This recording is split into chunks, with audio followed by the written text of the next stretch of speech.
itu kan diciptakan ratusan tahun setelah Rasul wafat. Dicatat. Dicatat. Iya. Tadi yang kita bahas selama ini kan hadis kan. Iya. Berarti hadis itu ditulis sama nabi atau bukan? Nabi nggak pernah nulis hadis. Sahabat ya. Sahabat ada yang nulis hadis, tapi kebanyakan diingat sama orang. Ya. Terus kalau giliran ingatan keinget buat sangat- nulis baru ditulis. Iya. Ingatan Jadi gini, sangat ringkih banget dong. Oh, salah. Iya sangat. Rasul ngomong nanti ke sahabat Iya. ngomong kan makin kesini kan nih udah mulai Iya. agak samar nih. Makanya Mending kita tulis dicatat. sekarang Nah. daripada makin turun ke bawah takutnya makin bias. Iya. Dari situlah ditulis. Ingatan orang zaman dulu itu lebih Lebih rigid kuat ya. daripada tulisan. Iya. Jadi contoh misalnya kayak gini. Bayangin ketika Rasul ngomong yang dengar 100 orang. Iya.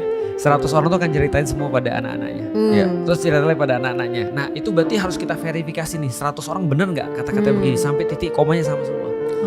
Nah itu kayak gitu. Nah ada hadis yang nggak sebanyak itu. Contoh Rasul kalau misalnya mohon maaf nih. Contoh misalnya ada hadis gini. Ini hadisnya Rasul di bulan Ramadan pernah dalam keadaan junub lalu terus kemudian melewati melewati subuh.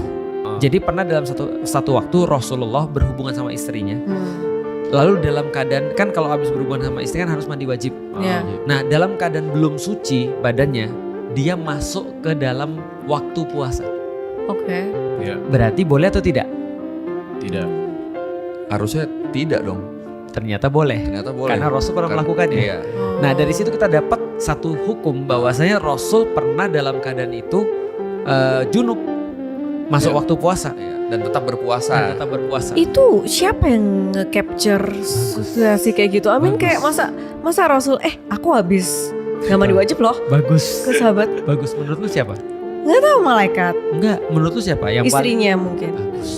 Oh istrinya koar-koar ke semua orang. Koar. Istrinya cepu. lagi beli sayur ya. Semalam saya gitu ya lu. Istri-istri beliau ditanya. Oh alah ditanya. Aku kira dia kayak. Iya. Mengumumkan. Iya. Contohnya lagi. Rasul contoh. Menurut lu kalau aku lagi puasa aku boleh nggak nyium istriku? Boleh. Gak boleh. Nggak boleh. Menurut lu boleh atau enggak? Menurut lu nggak boleh? Menurut lu Nggak boleh? Nah kemudian ditanya sama para sahabat kepada istri. Karena ini kan tidak mungkin diomongin pada semua orang kan. Ya. Berarti ada jalur-jalur hadis Iya. yang cuma orang-orang deket doang. Benar, Karena benar. orang rumah kan. Ditanya Rasul gimana sih ketika puasa? Oh ya Rasul ketika puasa mencium kening aku. Kata bundanya Bunda Aisyah kan ditanya. Iya. Berarti boleh dong kalau tidak pakai syahwat. Oh, Iya. berarti Rasul ini udah intinya kayak ultimate udah paling benar. Apapun yang dilakukan Iya, kita iya. harus ngikutin Iya. dia. Jadi contoh. Dia sudah ultimate betul. Iya benar. Karena dia yang paling tahu tentang bagaimana maunya Allah.